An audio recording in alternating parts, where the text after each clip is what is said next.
Yeah. Yeah, shout. So we back. It's another crossover episode of Klyph Notes Podcast and Fitness is a Habit. It's nuts because I really didn't anticipate that it was gonna like transition this fast, but have an opportunity to have this conversation with a cat who I've known for a minute, and the story is, as we've talked more and more, like preparing to do the interview, I'm like, nah, man, this is definitely gonna be a crossover situation, man. My guy Matt Randol. Yes, What's sir. good with you, bruh? Feels good to be back talking to you, bro. You know what I'm saying? Stop Dope. it. Yo, It's dope. so first off, man, I've been purposefully just checking in with folk. I'm realizing it's probably gonna be something I do for a while, just because coming out of 2020, it was a crazy year.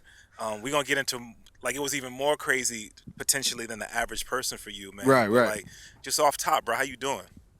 Man, I'm doing good, bro. I'm good. We put out the album August 6th, What Are You Afraid Of? Yeah. Out now. If you haven't heard it, go check that out. But yeah, other than that, I'm good. You know what I'm saying? Yeah. A lot happier these days, trying to get healthier. You know what I'm saying? No doubt. Maybe eating too good, got to get right. But other than that, we good, man. We good. Thank you. That's How what's you up. good? Yeah, look, bro, I'm good. I mean, opportunities like this, like to keep it 100, they help me. You know what I'm saying? They help me with my mental, so I appreciate the opportunity. Yeah, man. It's only right every time this time comes around. I got to link with big homie. You know That's what I'm what's saying? up. You already know. That's what's up. So, our journey, our relationship, really, it starts with music, right? It starts with the local Portland music scene. I Right. mean, that's how we connected. Yeah. And it's funny, bro. Like, you've actually been realizing how long you've been making music in the city. Like, you've been doing this for a while. Yeah, long time, man. Yeah. Long time, yeah. Yeah, your first album was. Man, I used to go by Chose, which is a funny rap name. Yeah. So I put out like 3 mixtapes back in high school and stuff like that. But my first album was Alignment in 2015. Okay. Yeah, so that's where I say me as an artist really kind of started with that. Got you. Yeah. And so we're in 2021. You dropped the latest solo project. What Are You Afraid Of? Yeah. The title of that project. It's a very interesting title. Mhm. You know what I mean? It's a question. It's also a statement. But why did you pick that as a title for this project? Man, it's funny because I just did an album with Young Shirtman. Shout out Shirty, wherever you are, sir. And that was a question too. It was called Why Are You Like This? So it's like, it's funny how that worked out. But it was What Are You Afraid Of is essentially like me asking myself that. I think we all come to a point where we need to ask ourselves, if we're about to get to another level, and I feel like I'm ascending to another level in life, not just music. It's like a question that I need to ask myself before I take that next jump. You know what I'm saying? So like with each project, from Alignment to Libero to Art of Allowing to all those EPs I did in 2019 to Why Are You Like This till now, is like, it's just a constant jump and constant growth. You know what I'm saying? And I just want to keep trending upward, so to speak. That's what's up, B. So we got to talk a little bit about the project that you did with Young Shirtman. We can talk more about it. I'll talk about what I'm here, bro. We can talk. You released that one earlier in 2021. Yeah. Listen through it, definitely. I mean, both projects are nice. Definitely got some joints. I feel like the Young Shirtman project was cool. It was more a little bit more lighthearted, a lot more fun. The whole thing was just, we was lit, way No lit. doubt. No doubt. It's like, why are you like this? So way lit. We was just like having a ball during quarantine. You know what I'm saying? And we made some shit that feel like it's one of the better albums that come from the city. That's what's up. You know what I'm saying? So, That's what's up. yeah. And I think in that, I mean, I would imagine to be able to use your creative outlet during that time had to be great for your mental, right? Oh yeah, most definitely. You know what I'm saying? I was going through a situation at the same time. Like the reason why we out here, if people wondering like why we around some like structures and stuff, I'm actually back where it all started from me, man. It's this Calhoun Ave, everything I talked about. So basically, we lost the house, tore the house down, so now they building up something new here. But I felt like it was dope for me to kind of like, you was like, yo, where should we shoot this? And I was like, bro, it'd be dope to kind of like go where it all began. Yeah. You know what I mean? So just going through that situation with my family, trying to find them somewhere else to live. It was a great, I don't want to say distraction, but like it was a great outlet for me to work with Shirt. Shirt was always trying to cheer me up. Yeah. So you know what I'm saying, and he says that he's responsible for how I'm rapping right now. Like he taking all the credit. Yeah, yeah. He was just like, nah, man, I got you into some other shit. Yeah. Which ended up helping my artistry a lot more. You know what I'm saying? I feel like I'm a lot more open with myself, and I'm just having a lot more fun. Yeah. So you know, from that, I guess I was working on What Are You Afraid Of at the same time. Whenever he wasn't around or something, I was just working on solo stuff because I've always had my own studio. Yeah. So, you know, I had like 6 songs, and then I threw this little birthday party in April for Why You Like This, Yeah. and Stu was there. Solomon, by the way, shout out to you, bro. We decided like, yo, should executive produce my album. Threw me like 4 joints. Yeah. And we kind of put those together, and that became the album. Yeah. And like, yeah, it just happened quick. You know, I'm creating quicker now, Yeah, which yeah. is dope and more free. So That's what's up. Yeah. It's there's a line that you say, I don't remember which song it is, but there's a line that you say on Why Are You Afraid, or What Are You Afraid of? see, Why Are You Afraid? Yeah. Boom, Why Are You Afraid is fire. Exactly. That's part 2. You know? No, we got it. This one and done. There you go. There you Yeah. go. But you say you turn your, I'm gonna misquote it. You turn your pain into art.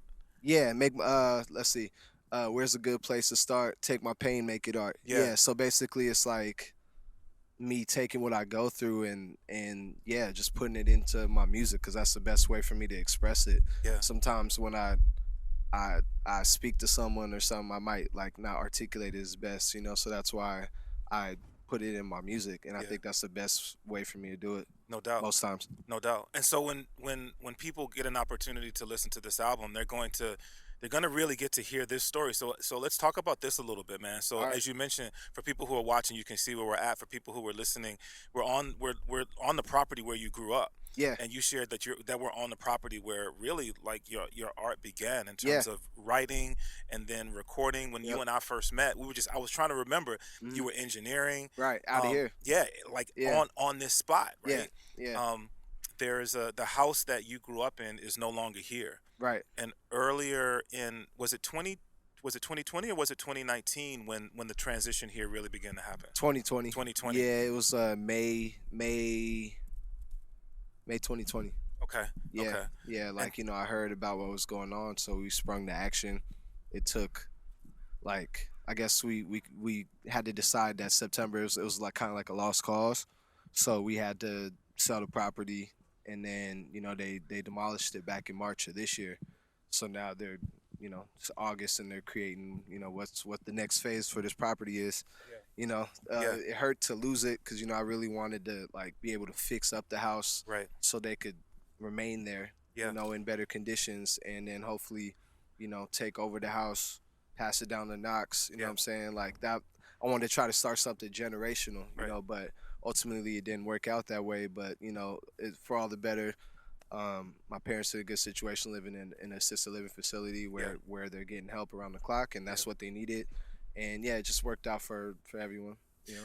But I want to go a little bit more into detail, though, B. So the situation was your folk were living here, Right, and they were right. living in a situation that wasn't healthy for them, Right. and they you understood that, and you stepped in and did something that's really challenging for all of us. You know, I was sharing with you, man, you get to this place in life where you see the roles reverse, Right. where the people who cared for you, the people who took care of you, the people who made the important life decisions for you, Right. like that role was reversed, and you heard that their situation wasn't healthy, and you stepped in and you saw that, like, it was kind of scary, actually, the situation that they were living in. Right. Oh yeah. Like, you know, just getting a call, like, you know, hearing like rodents is in the house, you know what I'm saying, and like just like at a crazy rate.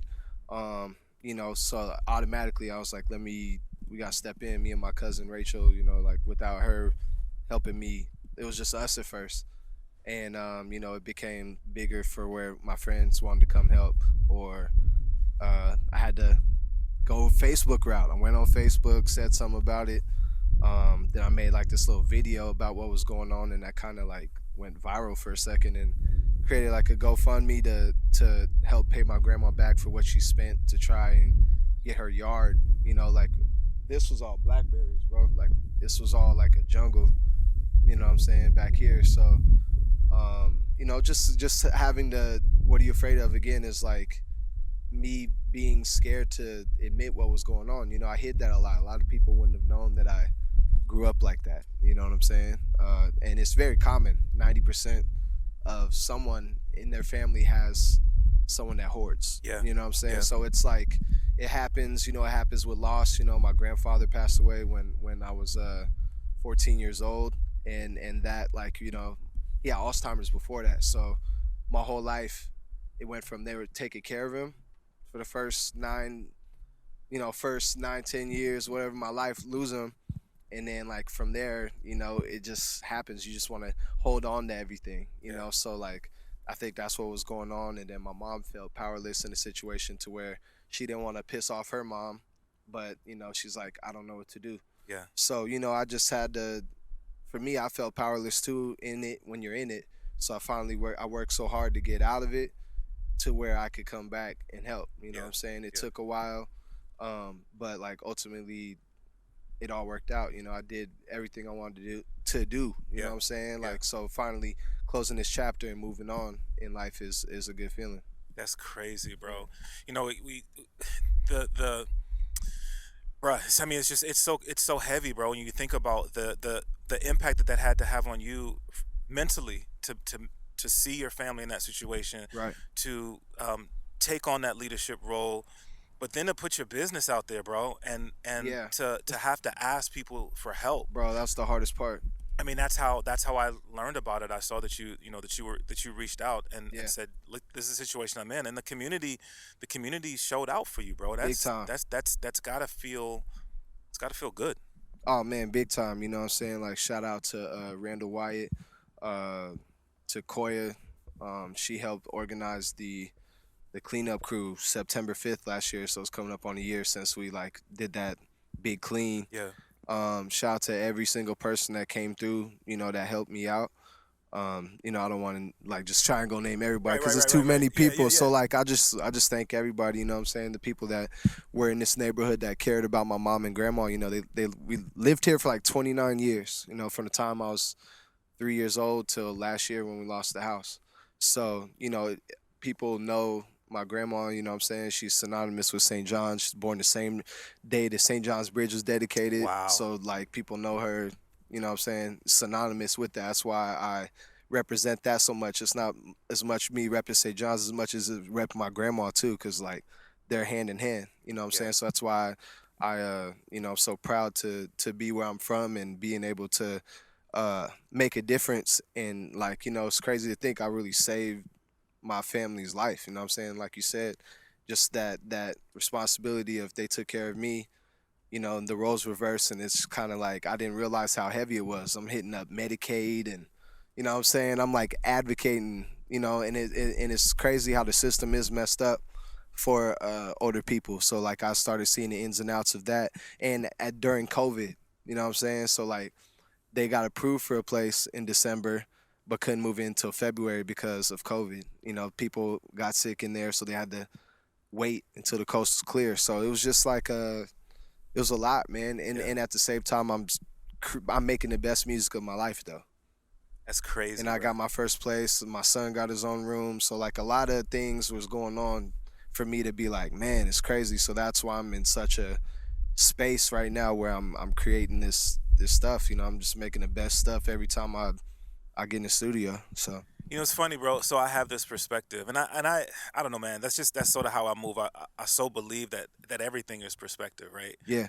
But stories that you've shared, you know, coming back to you starting to create your own art here, being in a place where you're recording and then people get to know you for recording. Yeah. And so people are hitting you up to record their stuff. I mean, you had your studio, bro, and you talked about like you were known for that guy, like yo Matt, can you record me? Bro, you know what's crazy is that like for a while there, my house was like the place to go over big studios. You know what I'm saying? Like people was going, like you guys are engineers, like it's crazy. Like they'd come to me for some reason. Maybe I don't know if it was because I was charging less, you know what I'm saying? Because I knew they're walking into this situation where it's like, it's all fucked up and dirty. You see these two white women in the living room and you're just saying hello. You walk by and you walk to the back and it's like a totally different, I created like a totally different space back there, man. And it was all about just getting to work. You know what I'm saying? So, yeah, that was a business for me, legit. You know, I was able to make a steady income there for a minute when I was just recording nonstop, you know, because that was before I was a parent or anything. So that's all I was doing all day, every night. But then it's crazy, bro. So you're that member of the community where you're providing that service for other artists, right? And you really, being an artist yourself, you really understood like what that was about, and so you could actually do more than just record people. You could give people advice and suggestions and recommendations, and so you became that person in your community, right? And now you look at the situation that you're in, and now again you're able to do that, right? The next person who finds their family in a situation like that, let me hit up Matt because I know he went through it. And, and again, you're that person in the community, in your community of peers and you know, people who are older than you or younger than you can look to you and say, hey, can you give me some? I mean, that's serious, invaluable. Bro. Yeah, I mean, it's, you don't think about it, but it's just like, for me, it's just what I do. It's instinctual. You know what I'm saying? Like I love helping people. My grandma's like that. You know what I'm saying? Like we didn't have much, but she'll give up whatever, you know what I'm saying? Like, there's a family up the street from here. They lost their house. My grandma's like, yeah, you could just move, live in our backyard, build, like, set up something for you to be here till you get on your feet. You know what I'm saying? So it's like, that's how I was raised. You know what I'm saying? Like, you just help your people if you can. If you can help somebody, then that's what I want to do. So, you know, just being able to be I guess like a resource in the community for music or any advice you have. I put myself out there in a way like, you know, it helps me. At the same time, I know it could help somebody else. So, you know, that's just who I am, man. That's so dope. Yeah, that's thank so you. Dope. I appreciate that, bro. So then you making that statement makes me think about to a certain degree how you're known as an artist, how you're known as a MC. Right. When we listen to your music, it is very personal. Yeah. It is very, like, you're very open in the stories that you share, and it's funny, B. So what you said Klyph said about Oh yeah. Mike Klyph, shout out to bro. He hit me on Twitter and he was just saying, like, he said something about vulnerability is my superpower. And I was like, yo, that's crazy, because it's like, I don't know, that's how I know to be. You know what I'm saying?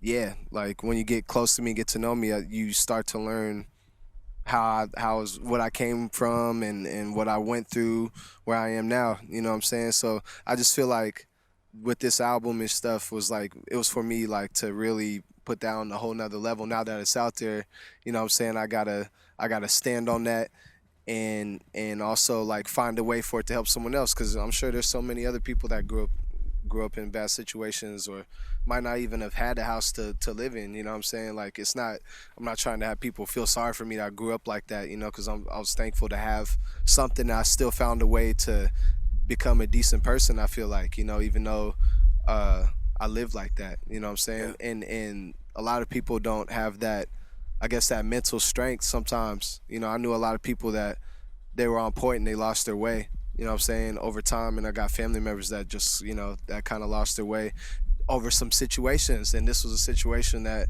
I went through that could have, like, really had me going on several different paths that weren't good for me. So I just glad that I rose above all that, you know what I'm saying? So, like, that's my biggest thing is, like, man, I made it in a way. You know? But I mean, and that I really want to elevate that thought. Like, big ups to you, bro, for taking that approach. And like you said, everybody's situation is a little bit different, right? Yeah. But you chose to take a path that along the way, not just, oh, I made it through, so now let me try to be in a position to be a light. Right. Like, along the way, you were doing that, working on being a light, working on providing opportunities. I mean, you're an MC, and we know that as an MC, you use your talent and your art to really help manage some stuff, right?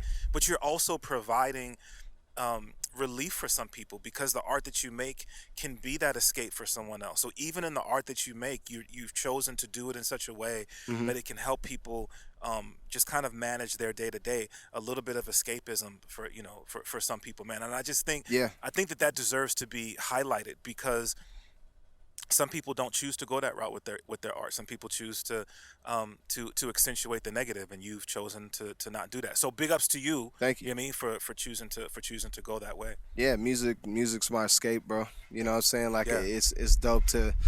I feel like I'm finally at a place with my stuff, where with my, I guess my ability where I could get lost in it. You know, I'm saying a lot of things that cover a lot of ground now in my verses and stuff. So, yeah, man, it feels good. That's what's Feels up, dude. good. That's what's up. So one of the other things that's interesting to me, and I mean, I try to pay attention, but there's a lot of stuff that I don't know. Right. On What Are You Afraid Of? I mean, you mentioned I didn't realize that there's some negativity that's been pointed towards you. I guess there's an artist, like people trying to come at you as an artist. And I don't think, I mean, that's what it sounded like in the record, man. No. I didn't, that's not what I think about when I think of you. Oh no. I mean, I don't know. I guess you feel a way. You know what I'm saying? You feel like I'm motivated. You know what I'm saying? I don't know. Like I don't think people are coming at me. I haven't heard it. If there is, like, it's just more me just being hard on myself to get to a point where I want to be better. You know what I'm saying? So what are you afraid of is me just really breaking down myself. I'm holding myself back. My biggest competition is me. So yeah, sometimes I guess it can come off as that, like where it's like, whoa, who you talking about? You know what I'm saying? Like, yeah, I don't got no problems with nobody, man. I'm just keeping it positive, bro. That's what's up, bro. Yeah, That's for sure. up. So, you talk about What Are You Afraid Of as being, They going crazy. yeah, bro. Like we literally out here. We literally out here. That's dirt Out bikes. here on the And dirt they bikes, be no out here doubt. dirt bikes. No Yeah, doubt. it's crazy. You talk about this record as being a part of a bigger story. Right. Was that the intention? Like when you recorded the first project, was there this thought of I want this to be a story? Or did that just happen man. organically? Bro, I'm so happy you asked that, because I feel like I didn't do a good enough job to make sure that they're all aligned like that, just to kind of take it back, I got this idea. I was reading this book called Asking Is Given, and there's this chapter, it says something about rediscover your art of allowing. So I seen Art of Allowing first, and this was in 2013. Okay. Art of Allowing didn't come out till 2018. So it was one of those things where I seen Art of Allowing and I was like, bro, this is dope. You know what I'm saying? Whatever. And I was reading about what it means. It's basically like the steps you take before the law of attraction. People think that you could just kind of ask for something like for real and it's given essentially, but you have to do this practice first. You know what I'm saying? So like my whole thing was just hopefully just aligning my steps, you know what I mean? So to speak. And that's why I came with alignment first. So have you seen those graphs where you have the big idea circled in the middle and then you have all those branches off of it? Yeah. So that's how I look at these projects. So alignment was 2015, even though, like I said, I knew Art of Allowing was something I wanted to do. So I was like, all right, alignment was about me putting it out there, putting all my stuff out there. I'm talking about this, a little bit back then. So I've always kind of spoke about how I grew up and how I was raised. Yeah. You know what I'm saying? So like, there's just this song on track 5, We'll Figure It Out. I'm talking about getting my parents out the house, and I promised them that I would. So it's kind of dope. All these years I've been able to do that.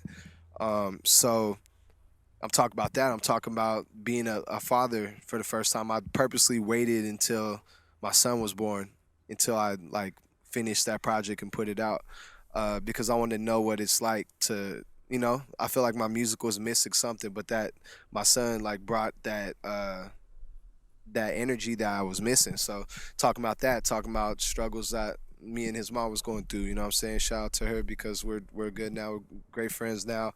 So like I'm talking about all of this throughout my projects and my journey, and I wanted it to sound like a journey. I didn't want to sound like my first project sounded perfect. I didn't want it to sound like that. I wanted it to sound like, okay, this is raw emotion. That's why people still tell me they fuck with that to this day, which is crazy. to even think about. People still liking my music from back then. So that's why I feel like I wanted all these projects to kind of go together. You know what I'm saying? So alignment, Libero 2016. Libero means free. So I was freeing myself from what I was talking about on alignment, but also at the same time, that's when like the Sandra Bland thing happened. Like so much in 2016, the police brutality was crazy. So I was like kind of being more political. No one ever really heard me talk about that. And that was early on. What I'm saying, before everything that we've been going through with George Floyd and everything. But so I was just really speaking my thoughts and my piece on that, and I did that project, totally produced by Snugsworth. So we did that, and then I took 2017 off pretty much to kind of get my thoughts together.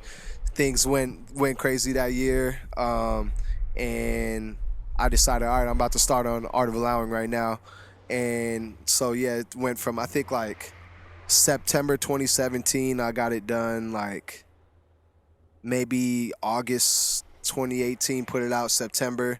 So that was that album, and that was my first album. So I just wanted it to be everything that I was working for with the first two projects. It was cool.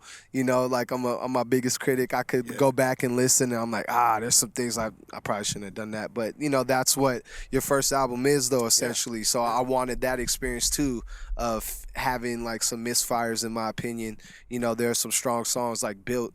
Built. Actually, shout Golden. I always got shout out Golden because he be shouting me out all the time too. So shout out my bro Golden Beats. That song made me feel like I could actually start performing, because before I was scared as hell to perform. Like I was like, how am I a rapper and I'm scared to perform, bro? So what are you afraid of? That's another thing. Like even though I felt like I finally broke that down before COVID happened, I was performing a lot, and even to be honest, at Mic Check, when it was me, Brookfield, Deuce, and I think Klyph came out, and like someone else was there too, I forget. But I was scared. I was low-key scared then, because I knew Dame came through, Dame Lillard. and that was right after he made the shot too. Against OKC. It was funny. So like I didn't see Dame when I did my part. I seen him later, but I was like fucked up, because I thought this was a big deal. Mic Check was a big deal. You know what I'm saying? I remember Star Child was like, what I'm saying, rest in peace to Star Child. Like that was a big deal. I felt kind of nervous because, like, bro, I used to hear Star Child on your FM dial on the radio, underground style. You know what I'm saying? So, like, I was kind of nervous. Like, I knew people was there, you know what I'm saying? So I kind of, like, fumbled a little bit, you know what I'm saying? And I hate that. I was like, I went back like, damn, why did I?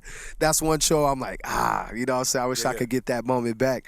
But, it was just, all this is, like, the part of that journey, you know what I'm saying? And I think back about all that vividly, and, I put that into this album. But I gotta say that in 2019, I did those 4 EPs, and that was when I really kind of started a work ethic of being constant with it, because before I was a notorious slow writer, in my opinion. And I remember I just was like, it was like Thanksgiving 2018, like after I just dropped AOA and I was feeling good, and I was like, man, fuck it, I'm about to do 4 projects. I'm about to go crazy. Boom, I didn't have nothing done. I was flexing. I was like, yo, yeah, I'm about to do this. And then I was like, all right, well, now I got to do it, because I don't want to be. I did, but it was cool because like I was doing that as I went too. So it was like my whole journey with music is like, do this as you go. But I set out a whole year for me to put out 4 different bodies of work. It started with Calhoun. That's why it's dope we're back here right now. I had to do the Calhoun EP, produced by Elliot. Second one was Aries, produced by Nappy Notes. That was like 4 songs. I think first one was 5. Second one was 4. The third one, Say What You Feel, it was like 3 songs.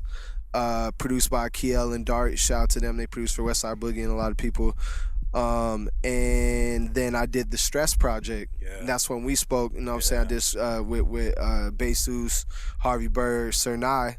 We did that, and that was like a dope experience, and that just made me want to perform more too, because like what better than to perform with live instrumentation? That's something I've always wanted to do, and that's what I hope to do with my next album, is like where it's all live instruments. You know what I'm saying? So that's dope. Word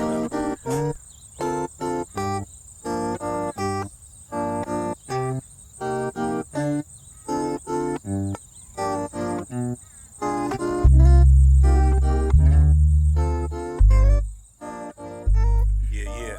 we back at it with the homie Matt Randol. So transitions happen. You know, we talked about the transition that happened here, and you've been able to have such a positive impact on the family situation. You've been a dad for a minute, and Man, that's one of the things that you speak on vet. on the album too, which is crazy, bro. Like, Yeah. And that has to, I mean, that has to, we see how that influences and impacts how you move. I mean, you speak specifically on the influence of your son that he has on your art, man. Yeah, he on the album too. Well, and that's not the first project that he's been Nah, he was on. Yeah, he was. I had him on Art of Allowing too. Yeah. Which was dope. And I didn't even tell him what to say. I was like, here, go talk. And then he said the stuff he said. I was like, damn, like it's crazy. He's like, Daddy, I love you, Daddy, I'm proud of you. Or then he's like, Art of Allowing. I couldn't say Art of Allowing, Art of Allowing. Yeah. So yeah, no, Knox, man, he's the center of my world, man. That's what started everything. You know what I'm saying? That's why I had to make a record called When It All Started. Yeah. And like he was on there. You know what I'm saying? Like it was crazy. That's so dope. Dude. Yeah, you know he's a good kid, man. He's about to be 7 in November, which is crazy. Like, can't believe I've been a dad almost 7 years now. You know what I'm saying? You'll be a teenager before you know it, B. Bro, I know, man. You already act like one. That's a problem. Like, it's just, man, it's annoying. Like, he started getting bougie when he got his own room. Right. Yeah. But when you consider the things that you've like. How have you managed your mental health? Like early on, like when we first started recording, you talked about like just trying to be healthy. But how do you manage your mental health with all of these experiences that you've had, man? Because I would imagine that's got to be the hardest part. Bro, that's a loaded question. Like, I don't even know if I'm doing a good job, man. I'm just kind of like, I have this. I don't know. It's crazy because I'm always trying to find a way to learn how to do it. Every day is a way for me to learn how to manage it. But I think I do it by knowing what I stand for, knowing what I have, you know what I'm saying, just the ability, the support, great friends. Shout out to Brill who's filming this, you know what I'm saying, that's my brother. So like, you know, I got great brothers, great sisters around me, great community, great everything, you know. I'm starting to like not be so sad all the goddamn time, man. You know what I'm saying? Like, you know, it's funny when I thought of What Are You Afraid Of, I felt like everybody's like, oh, here this motherfucker go. He's sad again. You know what I'm saying? This fool gonna say some sad shit. You know what I'm saying? Like, you know, that's always gonna be a part of like the journey of like where it came from. You know, like heroism on the album like feels like, oh, this man getting emo and stuff. But it's like, nah, I need to tell those stories. And I guess it's just like the work inspires me. You know what I'm saying? It makes me stay busy so I'm not like stuck in that headspace of just being sad and alone and stuff, you know what I'm saying? So that's why like just making sure I go to the studio every week, you know, or just working hard at work and everything, just putting up my all and everything that kind of keeps my mental right, you know, so I'm not just kind of stuck in a negative space, you know. You know, I take the art form serious, man. Like, you know, I remember just falling in love with hip hop, you know what I'm saying? Like just seeing what it was, and at first you just kind of looking at the flash aspect of it. Like the first time I really seen it was California Love. I seen the video. Yeah. And I was just like, wow, this is crazy. Like this is what it is to be like a rapper, you know what I'm saying? It's wild. Like, you know what I'm saying? You just see like the grandiose side of it. But then like once you start hearing who it is, you're like, all right, Tupac. So then you go look up Tupac, and back then we didn't have, can just look on the internet to go find him. So you research. Exactly. So like it was just like you see him everywhere, you know what I'm saying? And then you start listening to his content and you just see that Pac was so much more than like this gangster persona that they portrayed of him, you know what I'm saying? Then from there I seen like Notorious B.I.G., you know what I'm saying? Like that was, Biggie was big for me on storytelling. Like I love storytelling because of Big, like the way he told stories. I found out about Nas. Nas is my favorite rapper. I get compared to him a lot. You know what I'm saying? Like so many people are great at that. Kendrick, J. Cole, Drake, all these guys are great at telling stories. So like, you know, that's where I see myself. Like I gotta tell these stories because someone's gotta tell it. You know what I'm saying? So yeah, man, it's great to be able to have constant inspiration to dig deep and tell those stories, you know, with alignment was what I was saying. What I've always wanted to say in the interview was, I thought that was gonna be my one and only project, because I thought I was gonna get so deep that I was like, what is my next album gonna be about? I don't know why. Like I had this weird thing in my mind where I was like, oh man, that's it. So then I was like, all right, well, yep, this is it. I'm about to go hard. Snap, bro. And like, yeah, so I was really thinking that was gonna be it. It's so crazy. I never thought I'd be able to do it. I thought I was just gonna give it all on one project, and that was it. You know, I thought I was gonna do like some Miseducation, Lauryn Hill stuff. Yeah. You know what I'm saying? Yeah. Like just get it all off and then be done. But life is the best subject matter, bro. Word up. And that's what I live by. Word up. Life is the best subject matter. Yeah. Like people from like they've told me that my music helps them, and someone told me it saved their life. You know what I'm saying? I was like, how do you? It's heavy. That's heavy, bro. Like, that's crazy. Yeah. So like, you know, it just inspired me. Like there's this dude from Maryland. He I have this song on Alignment called Omenimus Optimist, and this dude, his Instagram name is Omenimus Optimist. Wow. And like I seen that, and I was like, I had to like message him. I was like, bro, that's crazy, man. Like, and he was like, yeah, why do you think I have my name Omenimus Optimist? Is because of you. And then he wrote this like long thing as to telling me how my music was like so like big. So like it's crazy. I tapped back in with him and sent him my new album, you know what I'm saying? Because like we've kind of kept close, you know. I stay in touch with everybody that like has told me that they rock with my music, bro. Like I've always been someone that does that me and you connection. Like I've got that with everyone. I feel like you know, my listeners hopefully are like see that I really care and appreciate that they tell me these things, listen to my music, support me. Like, you know, that's unparalleled, man, and I appreciate it so much. So he was just saying like, yeah, man, this is like you're back on that bullshit, so to speak, I guess. Like I just feel like I've been trying to make something better than Alignment, I guess. You know what I'm saying? Like that's what happens sometimes. You make a project that I feel like means so much to people that you're like trying to outdo that. So every time I'm out, every time I do something, I'm trying to outdo what I did. You know what I'm saying? And I feel like this is like another level, bro. I still rock with the same people. Like the same dude has done all my album covers. Shout out Rob Lewis. Like it's important.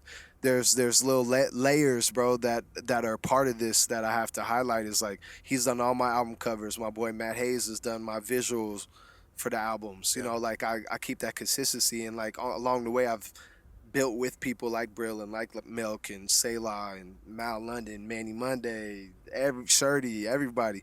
Like, and they just kind of come along with me, and I still love to rock with them because they keep inspiring me to be dope. You know what I'm saying? And you know, I love making music with them, and hopefully they like making music with me. Y'all don't have to lie. You know what I'm saying? Be honest. No, I said it's just a great thing, man. We're doing this thing called Home Team, you know what I'm saying? And like that just was just by people being together, we just all like support each other and really value each other's opinions and talent and everything. So I'm working on that right now, and that's exciting. You know what I'm saying? Like So Home Team's a new collective of artists coming together. Yeah.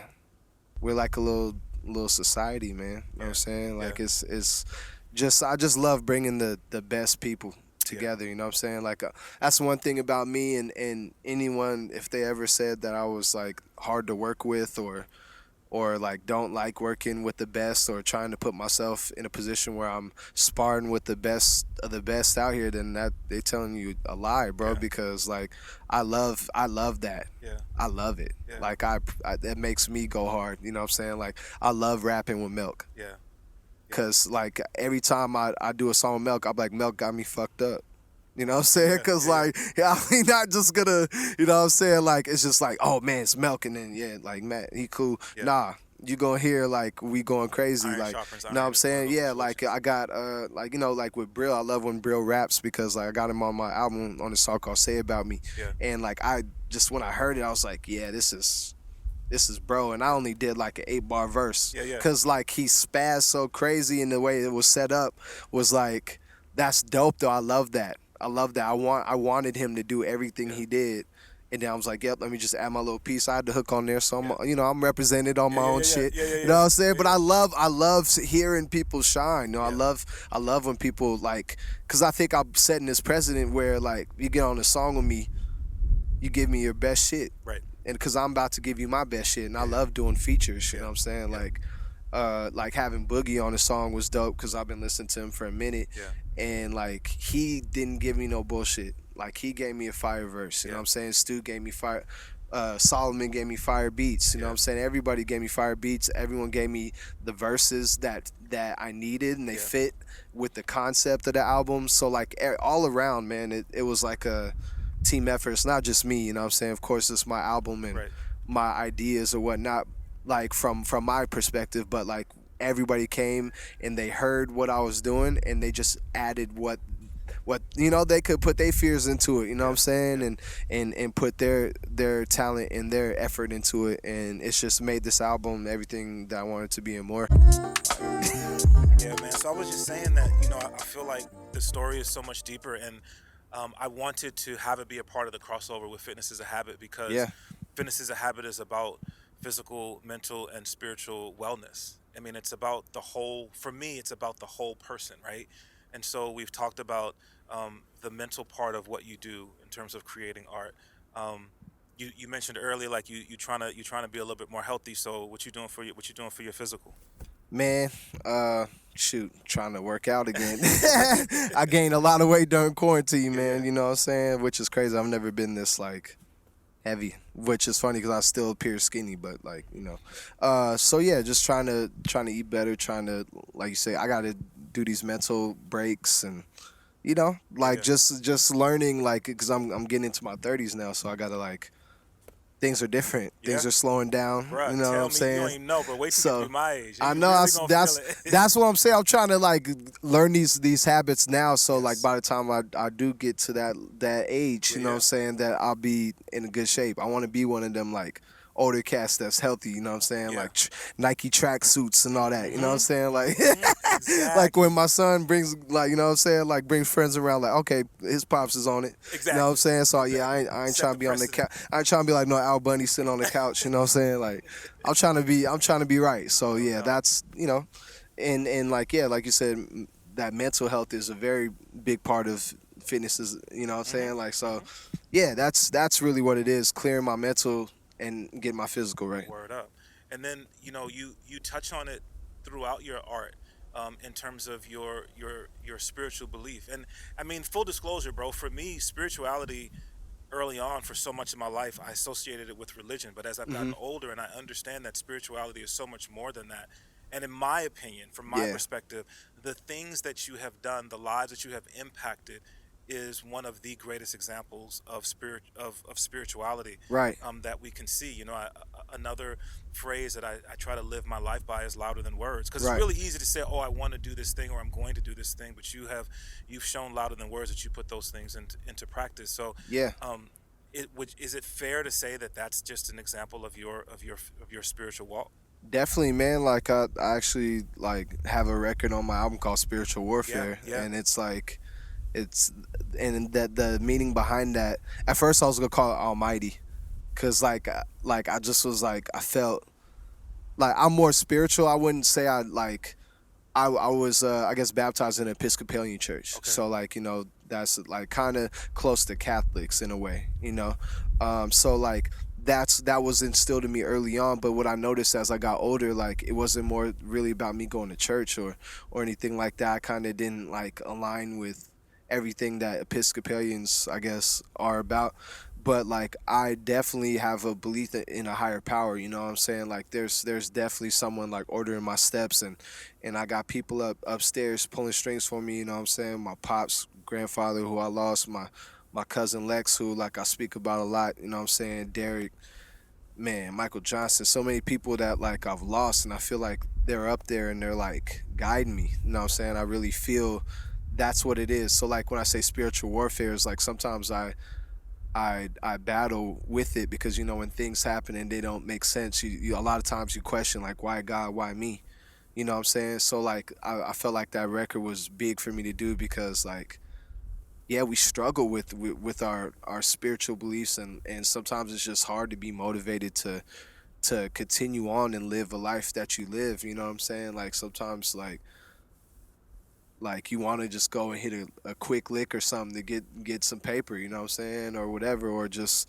do something that might not be good. So like, you know, spiritual warfare is like me fighting with myself to stay on that right path. You know, I got to be here for people, you know what I'm saying? So Exactly. yeah, definitely have I feel real spiritual when it comes to like having a belief that there's a higher power that's controlling my life and helping me go through and carry on. That's what's up, bro. And that's, I appreciate that so much, because the idea for me about the fitness, as I said, it's, you know, when we think of fitness, we always just think of the physical, but Yeah, it is more than that. But the it thing is. that you said there, It is. that's why I say fitness is a habit, because it is habitual. It is staying with it. It is keeping focus to continue to work on those things. And Yep. and you know, you've talked about how your son is that motivated for you, but obviously your family is, and your friends are, your extended family. And Yep.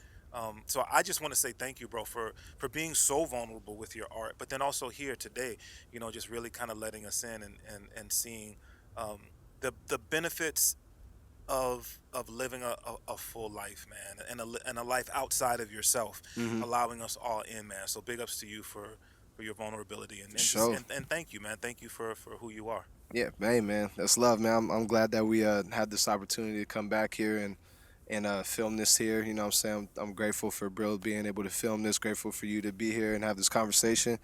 And yeah, I'm thankful for myself for not giving up. You know what I'm saying? And That's what's up. you know, I hope this lives forever and inspires somebody to want to get to it, and you know, someone that been on the brink of like losing it all. You know what I'm saying? Yeah. Like see my life flash before my eyes a couple times. Like, you know, so it's just dope to be here and you know, share my story, man. That's what this whole rollout, if you want to talk about rollout for albums and whatnot, it's just like, nah, I need to speak on that journey that got me Yeah. here, because this is all a journey, and we got like one step left. I'm gonna do this last album, and I don't know what's gonna happen after that, but you know, we gonna get there. But you know, I'm working. Exactly. You always gotta leave a little Easter egg, you know, something. Exactly. We always working though. Home team, no, that's what we on. No doubt. So if Yeah. people want to tap in, bro, if people really want to be an active part of the journey, obviously the most direct way that people can do that right now is go listen to the album. It's Man. available everywhere. Yeah, it's everywhere. You know what I'm saying? As long Google me, man. I'm everywhere, bro. Google me, man. But now, Bandcamp. You know, I really appreciate people that have been purchasing our album on Bandcamp. You know, that's the best way I feel like to support artists, especially on the first Friday of every month. So, you know, if you wanted to wait till September to listen to the album, so the first Friday, go ahead and purchase that. You know, so yeah, listen to the album. Follow me on Instagram, Matt Randol. It's either Matt Randol MBG or Matt Randol, one of the two. You'll find me as long as you spell it right. So, yeah, that's it. That's what's up, V. Yeah, So once again, bro, I appreciate you doing this, man. For real. And just I appreciate really looking you. forward to the rest of the journey with you, man. hey man, I was like, bro, I gotta talk to Klyph. You know, every time I do something, we gotta sit down and speak on it. So Word up. come on, man. Absolutely, It's man. dope that you've been a part of the journey, bro. Thank you. So I appreciate it, B. So that's it, man. That's another episode of the crossover Klyph Notes and Fitness is a Habit. Thank y'all so much for tapping in. Yeah. Klyph Notes podcast is available everywhere that you listen to audio, Audible, Apple Podcasts, Google Podcasts, Spotify, like literally everywhere you listen to audio. You can tap into the Fitness is a Habit podcast on Spotify, on I don't know, man. Just Google me. Everywhere. Just Google me. Google Klyph, bro. DJ Klyph. Spell it right. DJKlyph.com, man. Yeah. DJKLYPH. Just links to everything right there. In terms of the Klyph Notes podcast, man, big ups to Acapella Apparel. I'm rocking Acapella Apparel gear right now. They've been continuous supporters of the podcast for so long. Check them out, akepele.com. Look for the next pop-up. Just dope gear that you can check them out. And for both the Klyph Notes podcast and the Fitness is a Habit podcast, big ups to my guy, Theory Has It, for creating such dope Theory, shout out, big bro. one of the dopest to do it out there, man. Period. So once again, man, tap in DJ Klyph everywhere. DJKLYPH, my guy Matt Randol. Yeah. Of course, Northeast Productions, my guy Brill in the building. We Thank in the y'all so north, much. though. God bless you. Yeah. I love you until we have an opportunity to do this again. God be blessed. And that Peace. damn B, you almost got me. Fuck you. I'm out. Mic drop. Peace.